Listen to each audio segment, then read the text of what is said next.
Let's go. I don't know. I decided I'd throw this visor on from McDonald's and make a fool of myself, but I'm not going to do that for much longer. I'm just going to get straight into the review for the Super Mario Galaxy movie, directed by Aaron Horvath and Michael Jelenic, starring Chris Pratt, Anya Taylor-Joy, Charlie Day, Jack Black, Keegan-Michael Key, Benny Safdie, Donald Glover, and Brie Larson. And of course, this is a sequel to the massively successful Super Mario Bros. Movie, which I thought was okay.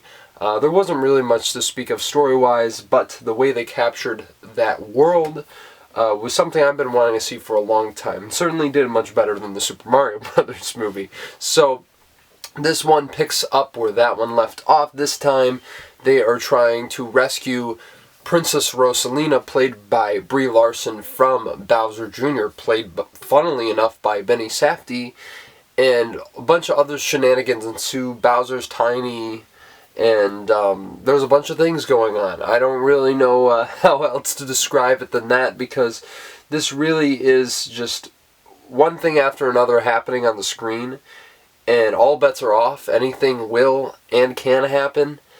And some of it is really, really cool to see. Like I said, with the first film, the animation is spectacular. And just the textures on these characters, it almost feels like it's reaching Pixar level with Illumination Studios. So that's probably the highest compliment I can give this film. And the way they capture that world, once again, is so detail-oriented and accurate to the world of the video games.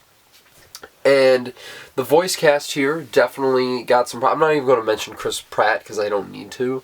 But I will say Anya Taylor-Joy continues to impress as Princess Peach. She gets a little bit more to do in this one. Well, maybe not, but you get a little bit more about her. Honestly, I thought Brie Larson was perfect casting as Rosalina, and I really would have loved to see more with her, because the first 5 minutes of this movie, I was like, oh, this is like a 5-star film. Really, it was absolutely stunning, the action sequences that kicked off this film. And then, you know, characters started opening their mouths, and then I was like, alright, well, maybe it's not as good as I thought. But I really wish beyond the opening they did a lot more with Rosalina's character, because that is a fan-favorite character that I think they kind of short-shrifted in this one. But I do think Brie Larson fit Rosalina very effectively. And Benny Safdie was a surprise as Bowser Jr. I really appreciated his vocal prowess and presence on screen. I mean, as we know, he is a very diverse actor, and I think he continues to prove himself in every project that he's in outside of his directorial career. And Donald Glover as Yoshi. They actually casted Childish Gambino as Yoshi. And honestly, he was great. I mean, like he was saying, if he doesn't win an Oscar for this, I mean, I don't know what to tell you, but no, he really captured the character perfectly. Granted, you don't have to do too much to emulate that voice, but he brings so much personality and joy to the role. So I really, really thought that that was great casting. And of course, I have to mention Glenn Powell as Fox McCloud. And I say that because they spoiled it before the movie came out. But that honestly is perfect casting, I would say. And what they do with Fox in this film, not enough. But there are a couple moments that, as a Nintendo fan, I was like bowled over by. I was like, wow, I want to see more of that. And that's all I'm going to say in that regard. But honestly, this film, beyond that, it is extremely entertaining. You aren't going to be bored watching this, because the pace of this film is like breakneck and kind of relentless in the sense that there's so many things happening, but yet nothing is happening at all. That was what my buddy who I saw it with was saying while we were watching it, because this really is all flash, no substance. And I get it, Mario isn't the most particularly complex game at all. It's more about the gameplay than anything else. But at the same time, I would have liked a little bit more than just a bare bones story that jumps all over the place and doesn't really have any focus. And I thought that they were really going to do something interesting with Bowser this time around. They were really setting up for him to have a very interesting character arc. And it was like, nope, we're not doing that. And I'm like, why? I mean, I really thought that that was a huge missed opportunity and kind of put a damper on my enjoyment of this film. And there are some amazing sequences in this, of course. And the Brian Tyler score really brings these iconic Nintendo themes to life. This is, like, high-key one of the best scores of the year. And I said that about the last one, too. That really is one thing that is super, super consistent about both these movies. But beyond that, I mean, what are a few cameos that bring some great fan service really going to do to make me enjoy this movie? Because I was thinking about it, because there's this one cameo that happens in the film, and I was like, that's so cool, and I'm like, am I going to give it like a higher grade because of that? And then I was like, no, why would I? You know, the way this movie ends, it just doesn't really leave much satisfactory on the table.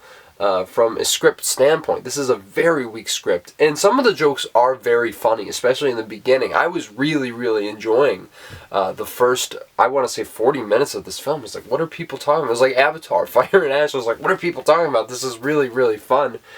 And then the humor, just, they kept doubling down on these cringy and awkward jokes, and it just really, after a while, just got so tiresome. But yeah, I really don't think that this is built for film fans. It's built for Nintendo fans.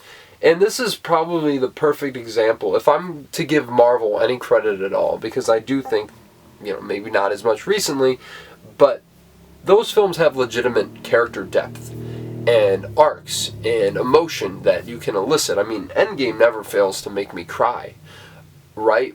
But I think that this, more than anything, is what Martin Scorsese was saying about movies being theme park rides, because that really all this is. It's a sugar rush at the end of the day, and you honestly would be better off playing the games. I mean, it's not a bad movie. You're not going to regret taking your kids to see it. I mean, I personally, as a Nintendo fan, picking up on all the Easter eggs and member berries, you could say, throughout the movie, was like, oh, look at that. Like, I was getting excited, but that's not enough for me to enjoy an entire film if you have nothing to back that up with. So, on that note, I'm going to give the Super Mario Galaxy movie a 5.5 out of 10. Like I said, a lot to recommend, but I can't personally say that I like this movie. There's this one guy who was a huge Nintendo fan. He was loving it. I was like, really?